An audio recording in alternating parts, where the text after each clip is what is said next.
So you're talking. So we're talking about the technical argument, and you're saying that you're open to proof of stake systems, but since there's 20,000 coins, and a lot of them are probably just gambling mechanisms or don't have any real utility, but we can definitely confirm Bitcoin is fully decentralized, permissionless, and it definitely has that utility as a currency, which is as a store of value. As a store of value. And For sure. then you're making the technical argument for the use of Bitcoin. Well, so exactly, there's a technical piece component, and I know some people disagree on this, but speculation is a use case.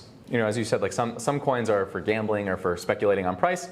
I think if people want to make money based on speculation, then they're deriving value from that, right? That's the utilitarian, economist argument. Cool. The technical argument about Bitcoin versus proof of stake. You have this, I think it's called the security trilemma, right? Or okay. Security trifecta or something like that. You basically have three properties that a blockchain could have, and you can have two of them but not three. It's security, decentralization, and scalability. Now, Bitcoin is by far most decentralized, most secure, but scalability is very difficult. That's why Ethereum was invented, you have smart contracts, and you have all these other kind of technical innovations. There are now ways to scale. H-bar. Yeah, the H-bar. I mean, there's ways to scale up payments on Bitcoin. So like the innovations in the Lightning space have been phenomenal. There's all sorts of other really cool ways that you can scale up Bitcoin as a monetary technology. Right. Again, but it's not designed to be that way. Like that's Lightning. That's not right. Bitcoin. It's purposefully complex. It's intentionally slow, right?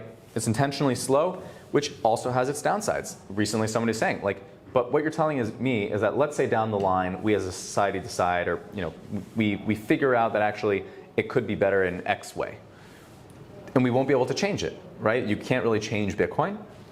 That's a downside. But it's also obviously a benefit because now it's kind of incorruptible. Now, other chains like Ethereum. Well, I don't know. I mean, they never changed the Constitution to limit freedom of speech, but it surely seems nowadays they feel like they can limit freedom of speech, even though it's written in the Constitution. So even if you don't change Bitcoin, you could, they could make all kinds of restrictions to it otherwise. You know what I'm saying? So there's that problem as well. Sure, but I think that's more like Bitcoin is just code and energy. It's code. We're talking about changing code versus changing. And actually, maybe the ordinals would be a nice, allegory, or the ordinals drive chain debate was like a nice allegory for the Constitution, right? It's like we have this document. Ordinals are like the NFTs of Bitcoin. There's a couple of cool innovations where you can write to the Bitcoin blockchain. You can have NFTs on Bitcoin. There's another sort of downside, depending on who you ask, about Bitcoin is that. The issuance is set. We will have 21 million Bitcoins, no more, no less. Over time, people worry that the transactions that can pay for Bitcoin miners hashing and securing the network won't be sufficient for security, right? It's like the security challenge or whatever it's called. Okay, so there's around the challenges and people can watch all kinds of shows where people are talking about these same topics, and you're obviously an expert. And I really like the fact that I like the fact that you're open to other coins, because one guy told me not too long ago. He said, I said, I'm Crypto Monday, host of Crypto Mondays Global, and he said, I only do Bitcoin. I said, well, we're supporters of Bitcoin. We're the supporters. And he's like, Bitcoin's not crypto. I actually think that's the biggest existential threat to Bitcoin. People imbue their own emotions into certain technologies. But imagine if in the early stages of the internet, they said, you're not a true internet user unless you only believe in this particular internet protocol, unless you only eat meat, and you are libertarian. People imbue their philosophies into this technology, even though Bitcoin is neutral. I have friends that are progressive, that are liberal. I have friends that are pro-Bitcoin plus pro-crypto. They're Bitcoin anti-crypto. Right. But isn't that an interesting point in relation to the sustainability thing? Because you say, well, it's also people are going to say, well, Bitcoin is a technology that uses energy, and we want to reduce fossil fuels, and we want to reduce and use energy for other things. But so they're doing the same thing, just like people in a micro level do within the crypto industry. Absolutely. They're doing that with sustainability. And now you guys are saying, no, that's not it. You're saying more like an Al Gore argument where it's the situation's dire, we're all gonna die. And take a look, pay attention, open your eyes, people. But there's hope. There's solutions, and then we can take these technologies and we can use technology to try and limit some of the damage and even overcome some of the major problems because we have science. And in the end, Bitcoin is science. It's a technology. It's a technology. It would be like imagine, mathematics. It's energy and code, right? That's technically speaking, it's energy and code, right? As an energy technology, it's exactly what we said before. It's a data center, but instead of securing Amazon Web Services, it's securing this monetary network. And the way that it consumes energy is very unique. There's never been anything like this. The interruptibility, location agnosticity, and interruptibility, that is very unique to Bitcoin mining. There's a couple of other new technologies that have some of those properties, like AI computing, hydrogen to a certain extent, batteries. But the way that Bitcoin consumes energy creates an incredible opportunity to actually dramatically accelerate decarbonization of the energy sector and mitigate methane emissions and have all these other ancillary benefits as well.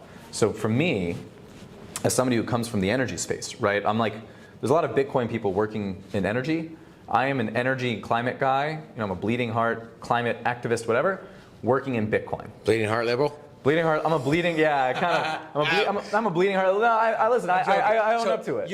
Hey, that's cool. You're a climate guy. Yeah. And you have gone. You climate guy with a background in politics, background in energy sector.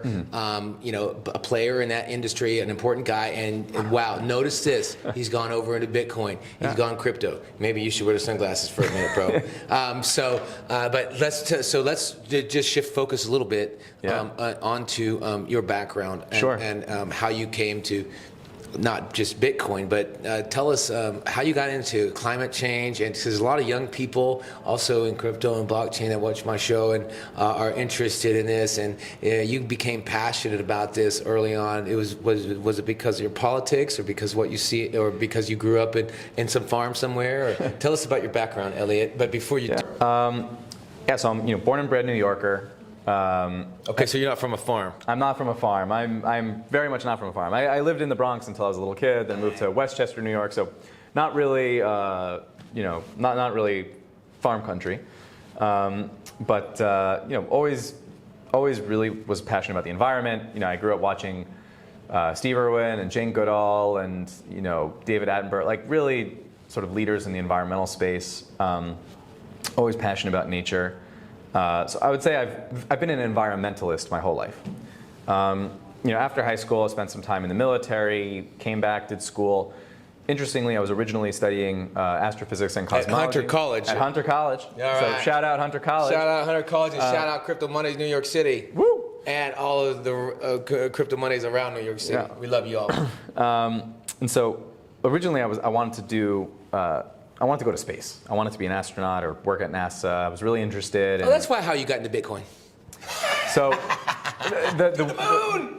To the moon. Yeah. Come on, baby. I'd love to see Bitcoin moon. But and actually, mining Bitcoin on the moon could be interesting. But let's not digress. That's a different conversation. You wanted to go to the moon. Or I wanted to go to space. I mean, I also Carl Sagan. I really grew up reading Carl Sagan. And was always obsessed with space. I could still nerd out on space if anybody's ever interested. Yeah, Elon Musk is watching the show right now. Man. He's gonna nerd out with you, dude. Like jet propulsion systems and life support. Anyway, there's all sorts of really cool. We can talk about shit. Yeah, we can talk about shit for hours. And another day. Another interview. But the energy. Yeah, so what brought me to energy sector exactly. I was working in the environmental space, sort of early on, doing everything from nonprofit work, helping develop green parks to waste management, kind of the broad spectrum. And then when Hurricane Maria hit Puerto Rico in 2017, I would say that's when my eyes were opened to the energy, not only the energy crisis in Puerto Rico, but the detrimental effects of energy poverty around the world. So in Puerto Rico, which is U.S. territory, just to bore you with a couple of statistics and facts. We love Puerto Rico. Shout out to Pedro. Shout out to Brock Pierce. Shout out to all our peeps down in Puerto Rico.